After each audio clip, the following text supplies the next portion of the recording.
देखिए कि कंपनी में पूंजी प्राप्त करने के दो तरीके हैं।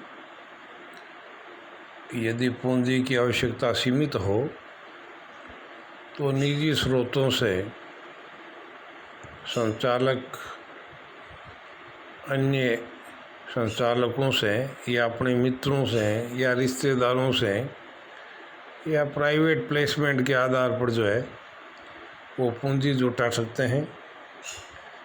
और यदि पूंजी की आवश्यकता बहुत बड़ी हो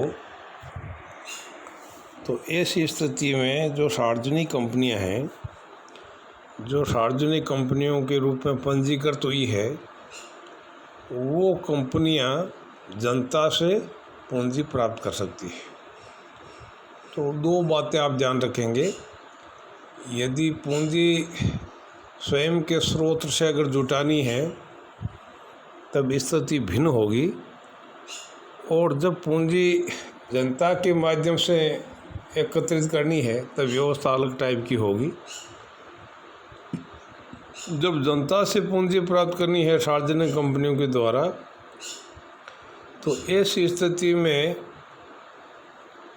कंपनी को एक प्रलेख तैयार करना पड़ेगा और उस प्रलेख के अंदर उन सभी बातों का समावेश करना पड़ेगा जिन बातों को देखने के लिए विनियोजक या अन्य पक्षकार इच्छुक हैं, जिन बातों को एक तरीके से सुनिश्चित करना और देखना उनके लिए अति आवश्यक है। तो वो सारी बातें जो है उस प्रलेख के अंदर समावेशित करनी पड़ेगी। तो जब हम प्रतिभूतियों का सार्वजनिक रूप में आवंटन करेंगे तो ऐसी स्थिति में कंपनी में अभिदान करने हेतु हमें एक निमंत्रण पत्र जनता को देना पड़ेगा, हमें जनता को न्योता देना पड़ेगा, हमें जनता को निमंत्रण देना पड़ेगा कि कोई भी व्यक्ति जो निर्दिष्ट कंपनी के अंदर अंश या ऋण पत्र खरीदने के लिए इच्छुक है, अभिदान करने के लिए इच्छुक है, कंट्रीब्यूट करने के लिए इच्छुक हैं, वो उस प्रलेख में उल्लेखित शर्तों के अनुसार आवेदन कर सकते हैं। तो जिस प्रलेख के माध्यम से, जिस प्रपत्र के माध्यम से किसी कंपनी के अंश या ऋण पत्र क्रय करने हेतु जनता को निमंत्रण दिया जाता है, उसको अपन कहते हैं प्रोस्पेक्टस, उसको अपन कहते हैं प्रविवरण। तो बेसिकली प्रविवरण जो है वो जनता को दिया गया एक निमंत्रण है। अब सवाल ये है कि प्रविवरण की विषय वस्तु क्या है।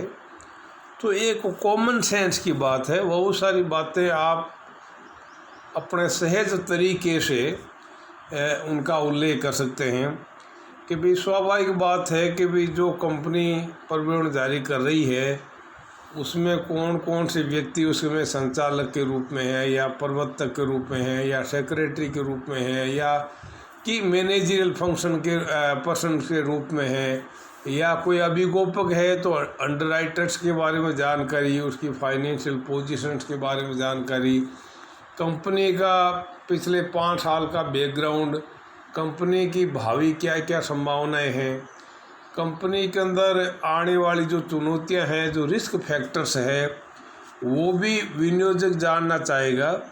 यदि कंपनियों के विरुद्ध अगर किसी प्रकार का कोई मुकदमा या कोई परिवेदना या कोई इस तरह का वाद प्रस्तुत हुआ है, उसकी जानकारी भी आपको देनी पड़ेगी। इसके साथ साथ में जो पूंजी आज तक आपने जुटाई है, उस पूंजी का आपने किस किस तरीके से कितना उपयोग किया, कितना उपयोग करना शेष है, इसके साथ साथ में वर्तमान इश्यू के माध्यम से जो पूंजी की आप व्यवस्था करना चाह रहे हैं, उस पूंजी का उपयोग किस परियोजना के लिए करेंगे, उसकी अंतिम तिथि क्या होगी, उसका गर्भकाल क्या होगा, गेस्टेशन पीरियड क्या होगा, किस किस तरीके से इस पूंजी का जो है वो माकूल उपयोग किया जाएगा, ये सारी बातें जो है वो आपको प्रोस्पेक्टस के अंदर देनी पड़ेगी। और इसके साथ साथ में लास्ट में आपको घोषणा भी करनी पड़ेगी।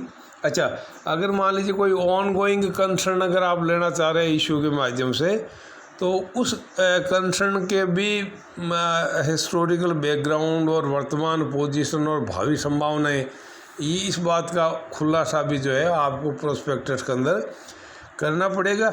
मीनिंग देयर भाई, आप उन सारी बातों का समावेश करेंगे जिन बातों को देख करके विनियोजक ये सुनिश्चित करेंगे कि अमुक कंपनी के अंदर हिस्सेदार बनना है अथवा नहीं बनना है।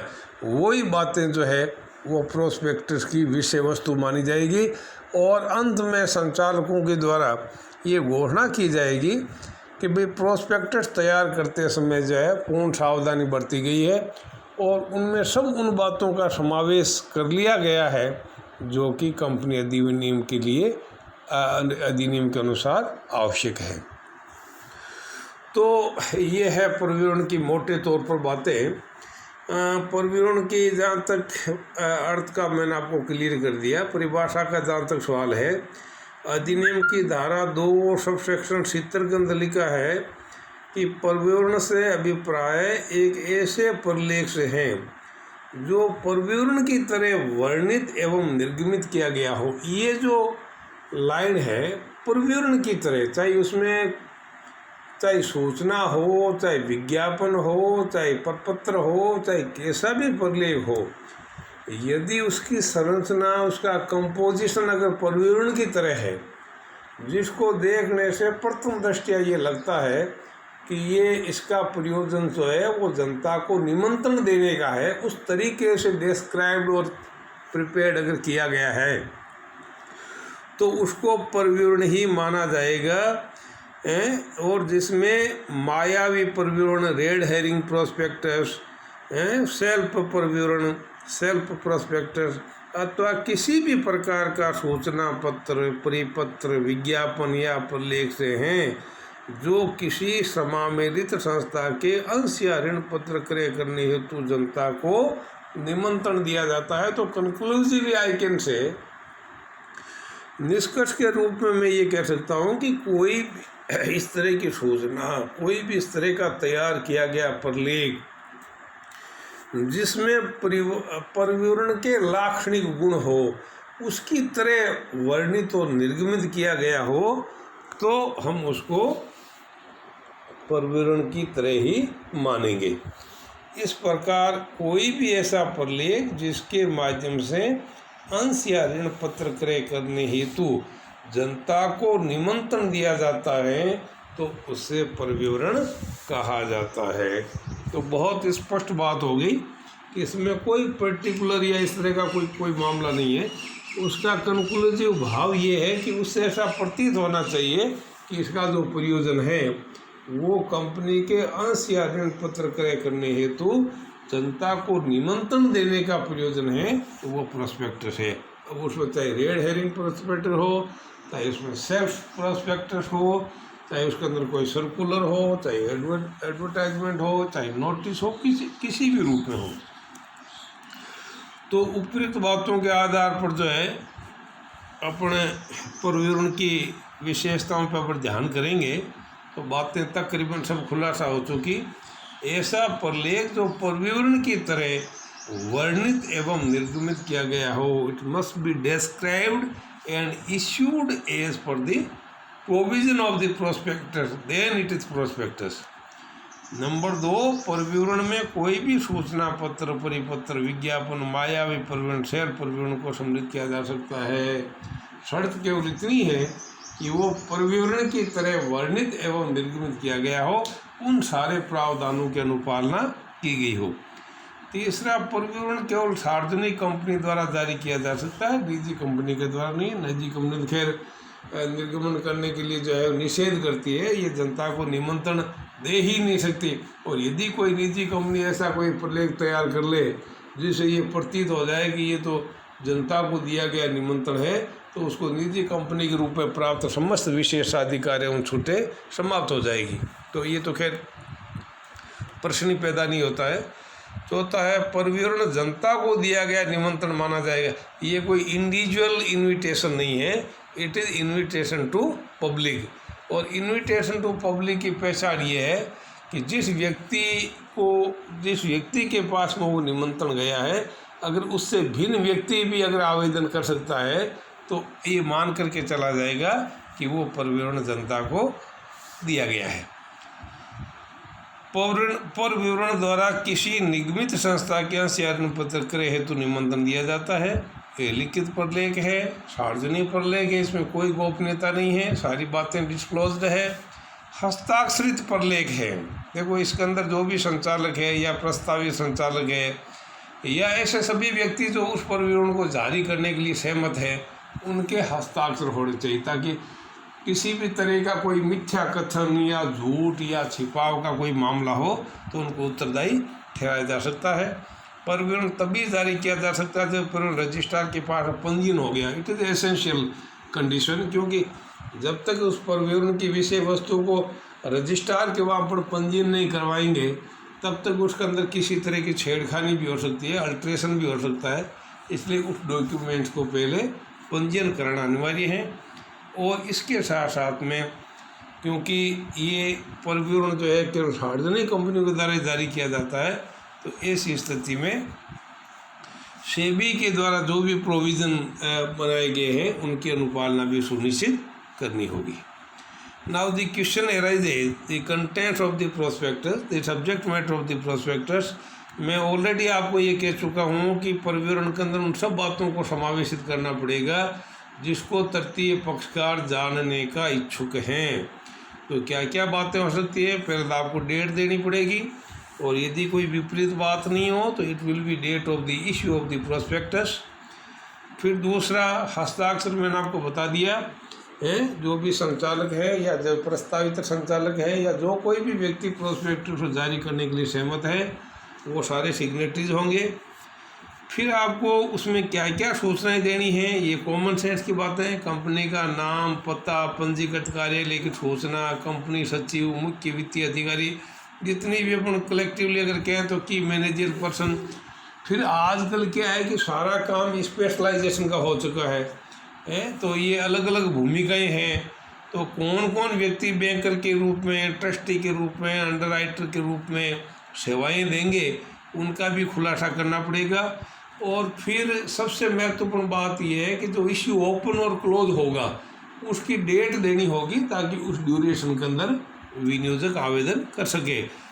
फिर निर्धारित किए गए समय में आवंटन पत्र जारी करने तथा रिफंड भेजने संबंधी घोषणा, ये डिक्लेरेशन भी देना पड़ेगा। और अनुसूचित बैंक में प्रत्येक बैंक खाते के संबंध में विवरण। एक्चुअली जब तक अलॉटमेंट नहीं हो जाता तब तक प्राप्त संपूर्ण धनराशि जो है वो अनुसूचित बैंक के अंदर किसी खाते के अंदर वो एक मुश्त जमा पड़ी रहेगी, ताकि विनियोजकों को ये विश्वास हो जाए कि भाई जब तक अलॉटमेंट नहीं होगा तब इस फंड के साथ में किसी तरह की कोई छेड़खानी नहीं होगी। और यदि किसी कारण से आवंटन नहीं हो पाता है तो उन्हें रिफंड कर दिया जाएगा। इस बात की भी जानकारी, यदि मान लीजिए कोई अभिकोपक के माध्यम से अंश और ऋण पत्रों का निमंत्रण दिया जा रहा है तो उनकी सारी डिटेल, संचालकों, अंकेक्षकों, विशेषज्ञों, प्रन्यासियों, विधि legal advisers, merchant bankers, issue of the registrar इत्यादि की लिखित सहमति भी साथ में संलग्न करनी होगी। निर्गमन हेतु अधिकार तथा इस हेतु पारित प्रस्ताव की प्रति भी कि आप किस अधिकार के तहत जो है आप प्रोस्पेक्टस इश्यू कर रहे हो, वेदर यू आर ऑथराइज्ड और नॉट, इस बात की भी जानकारी इसमें उल्लेख करनी जरूरी है।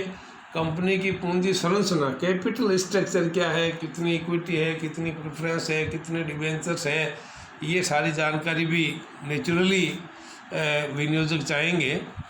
फिर सार्वजनिक प्रस्ताव के प्रमुख उद्देश्य, प्रस्तुत निर्गमन की शर्तें तथा निर्धारित किया गया अन्य कोई विवरण, वो जानकारी भी। कंपनी के प्रमुख उद्देश्य एवं कंपनी का वर्तमान व्यवसाय तथा इसके स्थान, परियोजना के क्रियान्वयन के समय सारणी, न्यूनतम अभिदान, मिनिमम सब्सक्रिप्शन, संचालकों का विवरण, प्रवर्तक के अंशदान के स्रोत कि भाई प्रोमोटर्स कहाँ से जो है ये पूंजी जुटा करके और ये जो है वो कंपनी का शुभारंभ किया है, इस बात की जानकारी, परियोजना का विवरण, परियोजना में अगर कोई विशेष जोखिम है उसका खुलासा भी करना पड़ेगा। परियोजना का गर्भकाल गेस्टेशन पीरियड क्या होगा, परियोजना की प्रगति की क्या क्या सीमाएं होगी और अंतिम तिथि क्या रहेगी, ये बात भी आपको खुलासा करनी पड़ेगी। मैंने आपको बता दिया अगर कोई परिवाद चल रहा है या हुए हैं उसकी जानकारी भी। प्रतिवेदन, प्रत्येक परिवेदन में वित्तीय सूचनाओं के उद्देश्य से निम्न प्रतिवेदन लगाया जाएगा। कंपनी की लाभ हानि, संपत्तियों, दायित्वों के संबंध में अंकेक्षकों की रिपोर्ट, प्रतिवेदन जारी करने के पिछले 5 वर्षों के लाभ हानि के संबंध में प्रतिवेदन, इस व्यवसाय या सौदे के संबंध में प्रतिवेदन जिस पर प्रतिभूतियों से प्राप्त होने वाली धनराशि का अपन विनियोजन करने जा रहे हैं। बहुत जरूरी बात, काल्पनिक नाम से आवेदन नहीं करने की चेतावनी। यदि कोई फिक्टिशियस नेम से अगर कोई आवेदन करता है तो उसके लिए क्या सज़ा का प्रावधान है, ये चुनौती देनी पड़ेगी।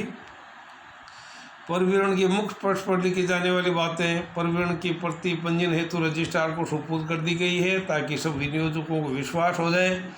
इस परिविवरण के साथ संलग्न किए गए फर्ले कौन कौन से हैं ताकि प्रथम दृष्टया देख से पता चल जाए कि इसमें क्या क्या किन किन बातों का समावेश किया गया है।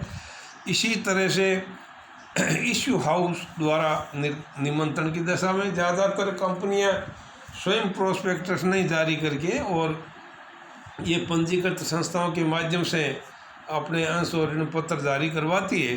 तो ऐसी स्थिति में उनके साथ में जो संविदा हुई है उसका उल्लेख, क्या राशि तय हुई है इश्यू हाउस को, वो भी खुलासा करना पड़ेगा। और समय और स्थान था उस अनुबंध का निरीक्षण किया जा सकता है जो उसके साथ में हुआ है। और लास्ट में आपको ये घोषणा करनी पड़ेगी कि हमने जो ये प्रोस्पेक्टस तैयार किया गया है वो as per the rule, as per the laws and bylaws of the company के हिसाब से किया गया है और किसी तरह से कोई छिपाव इत्यादि नहीं किया गया है। ये घोषणा जो है आपको करनी है। ये सारी बातें जो है वो प्रोस्पेक्टस के विहंगम दृश्य को रेखांकित करती है और उसके बाद में कोई भी इस तरह की बात नहीं होती जो जिनके बारे में विनियोजकों को जानकारी नहीं मिला। दर्शक